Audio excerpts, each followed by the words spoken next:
Hello everyone. So we are continuing with chapter 19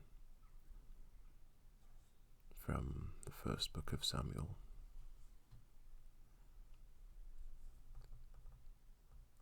Now Saul spoke to Jonathan, his son, and to all his servants, that they should kill David. But Jonathan, Saul's son, delighted greatly in David. So Jonathan told David, saying, My father Saul seeks to kill you. Therefore, please be on your guard until morning, and stay in a secret place and hide. And I will go out and stand beside my father in the field where you are, and I will speak with my father about you. Then what I observe I will tell you. Thus Jonathan spoke well of David to Saul, his father, and said to him, Let not the king sin against his servant, against David, because he has not sinned against you, and because his works have been very good toward you. For he took his life in his hands and killed the Philistine, and the Lord brought about a great deliverance for all Israel. You saw it and rejoiced. Why then will you sin against innocent blood to kill David without cause? So Saul heeded the voice of Jonathan, and Saul swore, As the Lord lives, he shall not be killed. Then Jonathan called David, and Jonathan told him all these things. So Jonathan brought David to Saul, and he was in his presence, as in past times. And there was war again, and David went out and fought for the Philistines, and struck them with a mighty blow, and they fled from him. Now the distressing spirit from the Lord came upon Saul, as he sat in his house with his spear in his hand. And David was playing music with his hand. Then Saul sought to pin David to the wall with a spear, but he slipped away from Saul's presence, and he drove the spear into the wall. So David fled, and escaped that night. Saul also sent messengers to David's house to watch him, and to kill him in the morning. And Michal, David's wife, told him, saying, If you do not save your life tonight, tomorrow you will be killed. So Michal let David down through a window, and he went and fled and escaped. And Michal took an image and laid it in the bed, put a cover of goat's hair on his head, and covered it with clothes.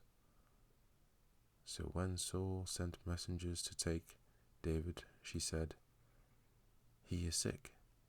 Then Saul sent the messengers back to see David, saying, Bring him up to me in the bed, that I may kill him. And when the messengers had come in, there was the image in the bed, with a cover of goat's hair for his head.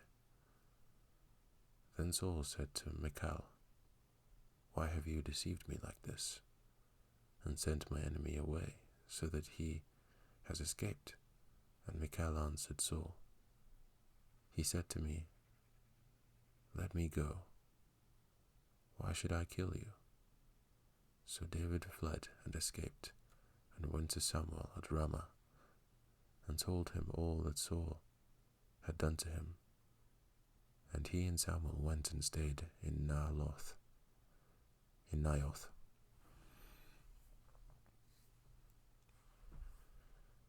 Now it was told Saul, saying, Take note, David is at Naioth in Ramah. Then Saul sent messengers to take David, and when they saw the group of prophets prophesying, and Samuel standing as leader over them, the Spirit of God came upon the messengers of Saul, and they also prophesied. And when Saul was told, he sent other messengers, and they prophesied likewise. Then Saul sent messengers again the third time, and they prophesied also. Then he also went to Ramah, and came to the great well that is at Sechu. So he asked and said, Where are Samuel and David? And someone said, Indeed, they are at Naioth in Ramah. So he went there to Naioth in Ramah. Then the Spirit of God was upon him also, and he went on and prophesied until he came to Naioth in Ramah. And he also stripped off his clothes and prophesied before Samuel in like manner, and lay down naked all that day, and all that night. Therefore they say, Is Saul also among the prophets?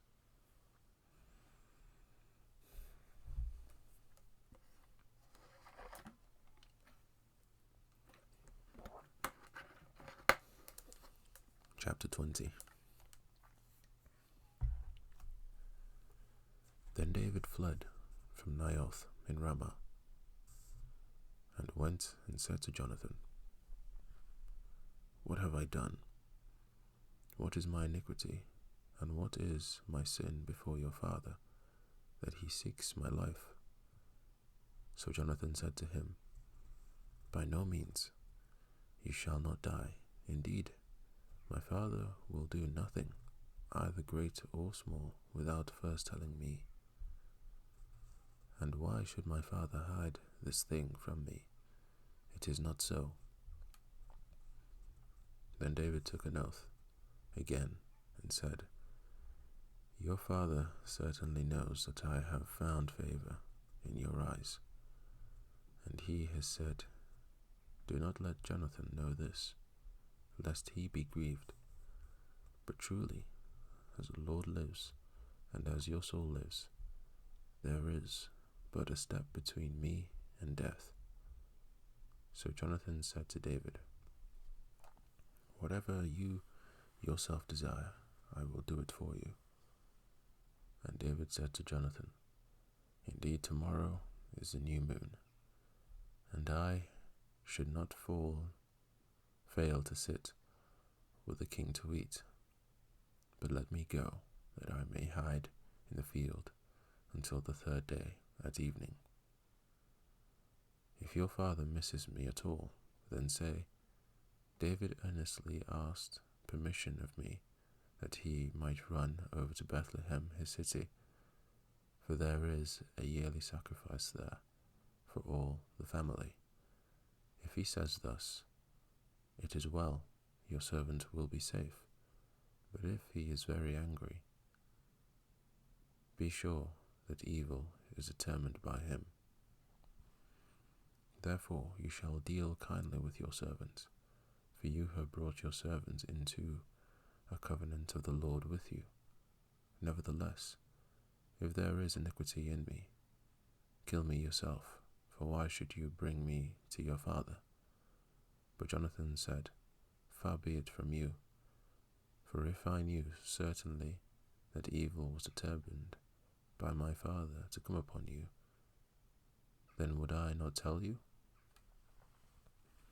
Then David said to Jonathan, Who will tell me, or what if your father answers you roughly?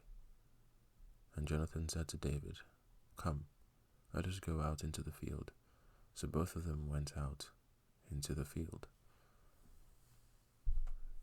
Then Jonathan said to David, The Lord God of Israel is witness, when I have sounded out my father sometime tomorrow, or the third day, and indeed there is good toward David, and I do not send to you and tell you, May the Lord do so, and much more to Jonathan.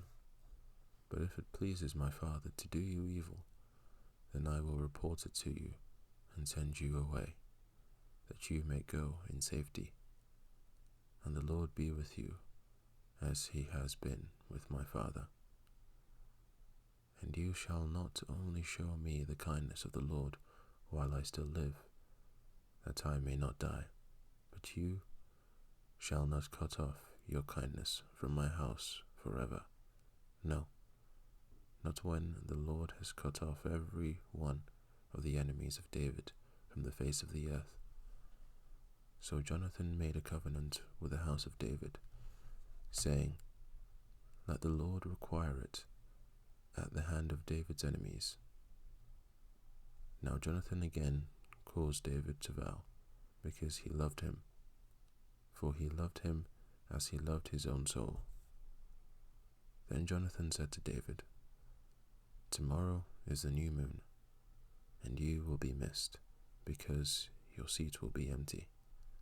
And when you have stayed 3 days, go down quickly and come to the place where you hid on the day of the deed, and remain by the stone Ezel. Then I will shoot 3 arrows to the side as though I shot at a target, and there I will send a lad, saying, Go, find the arrows. If I expressly say to the lad, Look, the arrows are on this side of you, get them and come, then, as the Lord lives, there is safety for you, and no harm. But if I say thus to the young man, Look, the arrows are beyond you, go your way, for the Lord has sent you away. And as for the matter which you and I have spoken of, indeed, the Lord be between you and me forever. Then David hid in the field, and when the new moon had come, the king sat down to eat the feast. Now the king sat on his seat, as at other times, on a seat by the wall, and Jonathan arose, and Abner sat by Saul's side, but David's place was empty. Nevertheless, Saul did not say anything that day, for he thought, Something has happened to him. He is unclean. Surely he is unclean. And it happened the next day, the 2nd day of the month, that David's place was empty. And Saul said to Jonathan his son, Why has the son of Jesse not come to eat, either yesterday or today? So Jonathan answered Saul, David earnestly asked permission of me to go to Bethlehem. And he said, Please let me go, for our family has a sacrifice in the city, and my brother has commanded me to be there. And now, if I have found favor in your eyes, please let me get away and see my brothers. Therefore he has not come to the king's table. Then Saul's anger was aroused against Jonathan, and he said to him, You son of a perverse rebellious woman, do I not know that you have chosen the son of Jesse to your own shame and to the shame of your mother's nakedness? For as long as the son of Jesse lives on the earth, you shall not be established, nor your kingdom. Now therefore, send and bring him to me, for he shall surely die. And Jonathan answered Saul his father and said to him, Why should he be killed? What has he done? Then Saul cast a spear at him to kill him, by which Jonathan knew that it was determined by his father to kill David. So Jonathan arose from the table in fierce anger, and ate no food the 2nd day of the month, for he was grieved for David, because his father had threatened him shamefully. And so it was in the morning that Jonathan went out into the field at the time appointed with David, and a little lad was with him. Then he said to his lad, Now run, find the arrows which I shoot?" As the lad ran, he shot an arrow beyond him. When the lad had come to the place where the arrow was, which Jonathan had shot, Jonathan cried out after the lad and said, "Is not the arrow beyond you?" And Jonathan cried out after the lad, "Make haste, hurry, do not delay." So Jonathan's lad gathered up the arrows and came back to his master. But the lad did not know anything. Only Jonathan and David knew of the matter. Then Jonathan gave his weapons to his lad and said to him, "Go, carry them to the city." As soon as the lad had gone, David arose from a place toward the south, fell on his face to the ground, and bowed down 3 times, and they kissed one another, and they wept together, but David more so. Then Jonathan said to David, "Go in peace, since we have both sworn in the name of the Lord, saying, 'May the Lord be between you and me, and between your descendants and my descendants, forever.'" So he arose and departed, and Jonathan went into the city.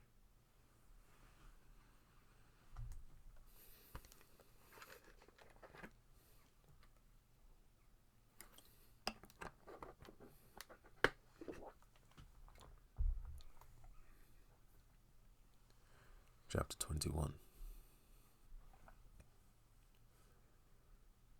Now David came to Nob, to Ahimelech the priest. And Ahimelech was afraid when he met David and said to him, "Why are you alone, and no one is with you?"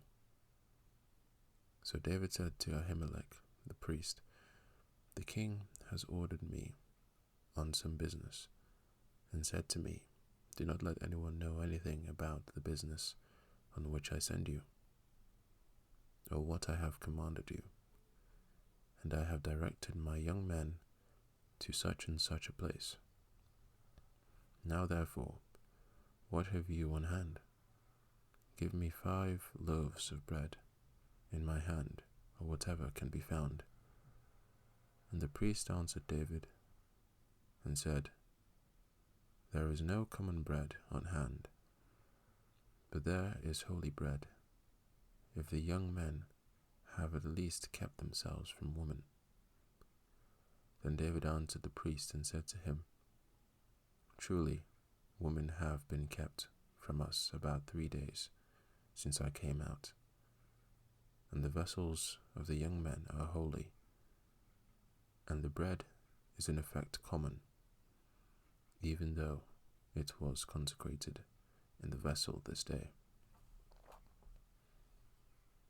So the priest gave him holy bread, for there was no bread there but the showbread which had been taken from before the Lord, in order to put hot bread in its place on the day when it was taken away.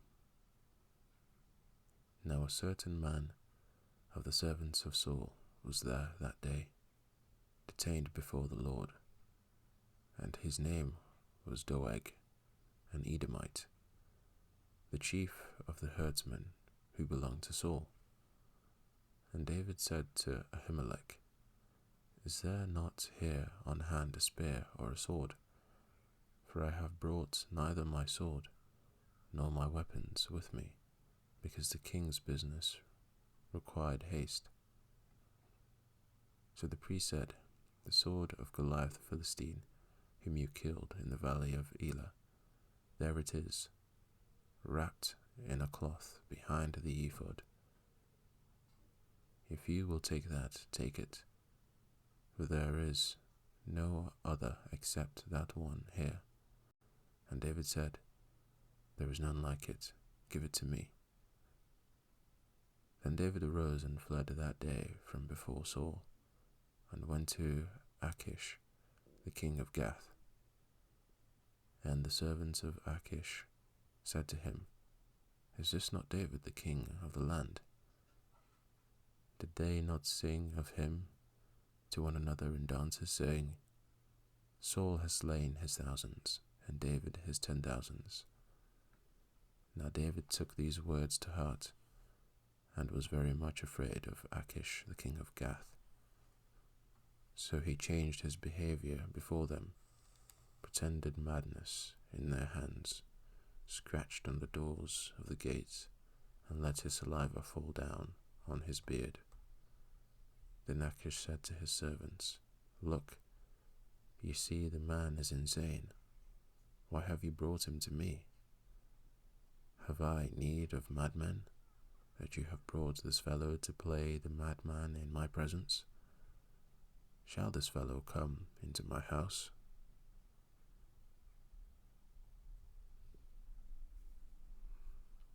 And that is the end of chapter 21. Thank you all for listening.